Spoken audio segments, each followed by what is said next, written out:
claro que organizada las finanzas y la economía interna fue posible también desarrollar todos los demás aspectos. El campo no fue abandonado como algunos han dicho.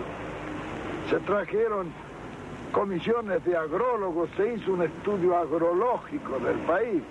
Eso permitió distribuir racionalmente la producción a las zonas de producción máxima. La agricultura. Cuando yo me hice cargo del gobierno, el trigo se pagaba a 6 pesos el quintal. Y cuando dejé el gobierno, el trigo se pagaba a 60 pesos el quintal. Hubo chacareros que compraron el campo con el beneficio de una sola cosecha. Y se realizó, a pesar de lo que muchos niegan, una reforma agraria que en el primer plan quinquenal entregó 500.000 de hectáreas en propiedad. Y debía de haberse entregado 1.000.000 de hectáreas en el segundo plan quinquenal. Cuando yo me hice cargo del gobierno no se fabricaban ni los alfileres que usaban nuestras modistas. Y al terminar nuestro gobierno, el país quedó fabricando barcos, vehículos, camiones, automóviles, máquinas diésel eléctricas, aviones, etc. Sería largo de enumerar todas las cuestiones estas. Pero lo importante es esto, que desde el punto de vista económico, que fue el que posibilitó todas esas realizaciones. Cuando en 1955 cayó el gobierno justicialista, el Estado económico que lo había recibido con 3.500 millones de deuda externa, de dólares, de deuda externa, lo dejó por primera vez sin deuda externa. Nosotros habíamos repatriado totalmente la deuda. Y entre esas repatriaciones de la deuda, yo recuerdo que pagamos las últimas entregas del empréstito Baring Brothers, que consistió en 1.000.000 de libras. Y cuando pagamos nosotros la última entrega, se habían pagado por ese 1.000.000 de libras 12 millones de libras. Así eran todos los... ¿Cuándo se había firmado ese empréstito? En la época de Rivadavia. Bien, imagínense ustedes lo que representaban los empréstitos de 1.000.000 de libras que se pagaban 12 millones. Claro, desgranados a lo largo de todo el tiempo de existencia de la República Organizada. Y yo recuerdo que en la primera concentración que hubo en la Plaza de Mayo, yo dije que me cortaría la mano antes de firmar un empréstito.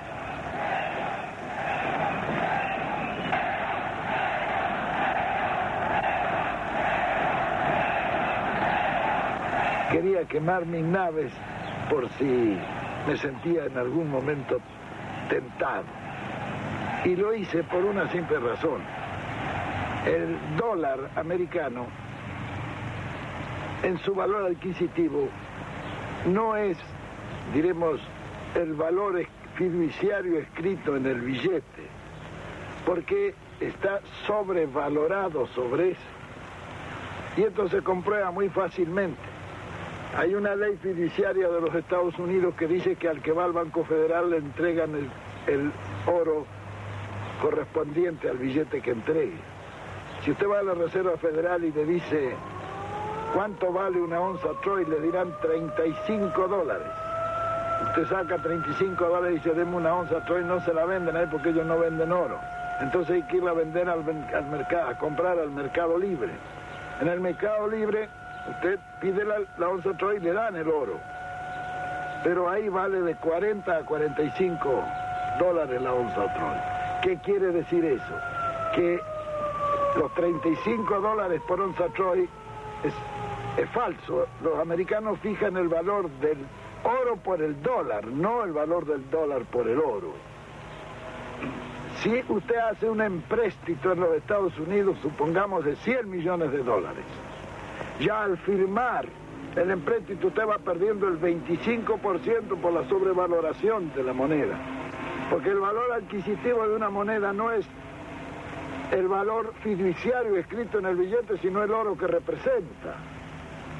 Ahí pierde el 25%. Pero, como no le dan dinero, menos oro, usted está obligado a comprar en los Estados Unidos, prescindiendo de la licitación internacional. En el interior de Estados Unidos no se puede hacer licitación porque están los cárteles que fijan los precios que no bajan. Entonces eso lo tiene que hacer efectivo por precio de catálogo, que normalmente es el 15% más que el precio de licitación. Entonces, a ese 25% que perdió, tiene que agregarle un 15% y ya son 40% que lleva perdido de esa empresa. Como por una ley debe sacar la mitad de esa mercadería en barcos americanos, usted ya pierde en transportes, en sus transportes pierde otro 5%, y como ha de hacer seguro en puerto de embarque, pierde otro 5% que no va a las empresas del país. Y con eso ha perdido el 50% del empréstito. Ese 50% del empréstito, al hacerlo efectivo, tiene otra cantidad de filtraciones. De manera que el país recibe como beneficio un 30 o 40% del empréstito. Pero después el pueblo tiene que pagar los 100 millones de dólares más el interés. ¿Cómo se pueden hacer empréstitos en esta forma? Es lo que ocurrió desde el primer empréstito que se firmó. Natural, ¿no? y con todos los empréstitos que han hecho ahora.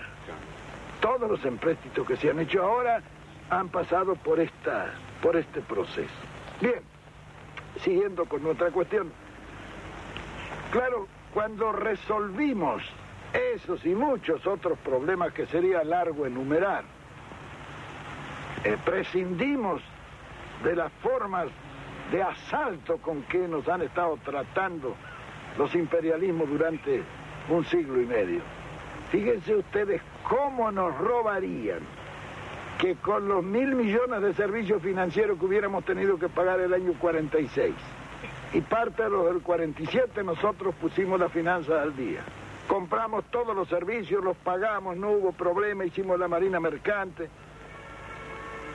Y entonces nos fue posible formar una gran masa de inversión, mediante la cual lanzamos el primer plan quinquenal.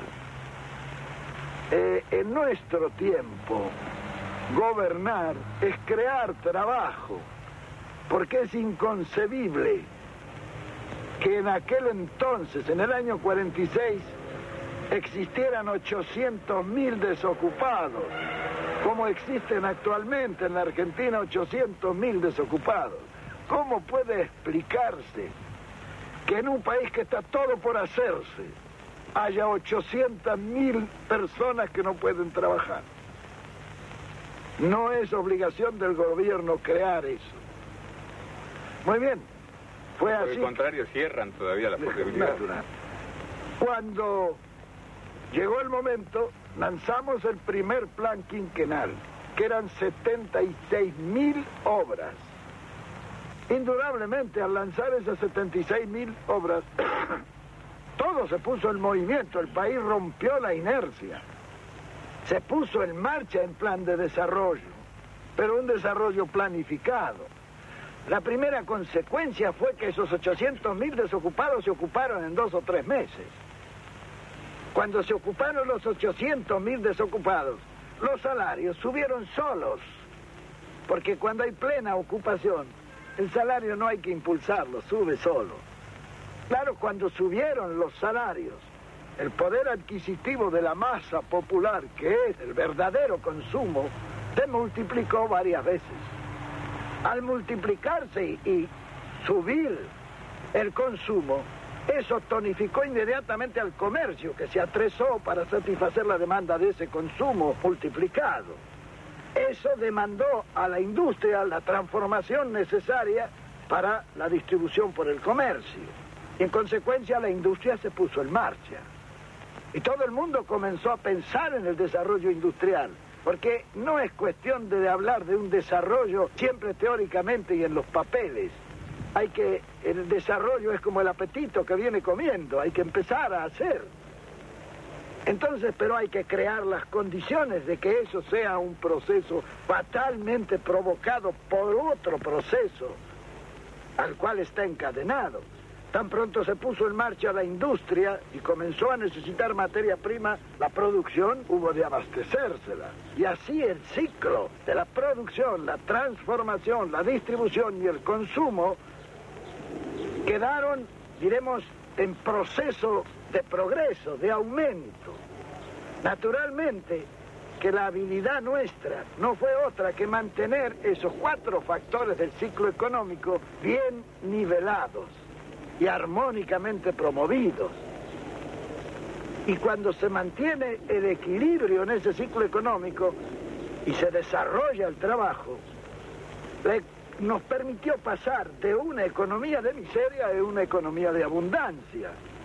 Algunos dicen que nosotros tuvimos una situación privilegiada de posguerra. No, mentira. Todo lo que nosotros hicimos fue lo que creó 10 años de abundancia y 10 años de felicidad para el pueblo argentino.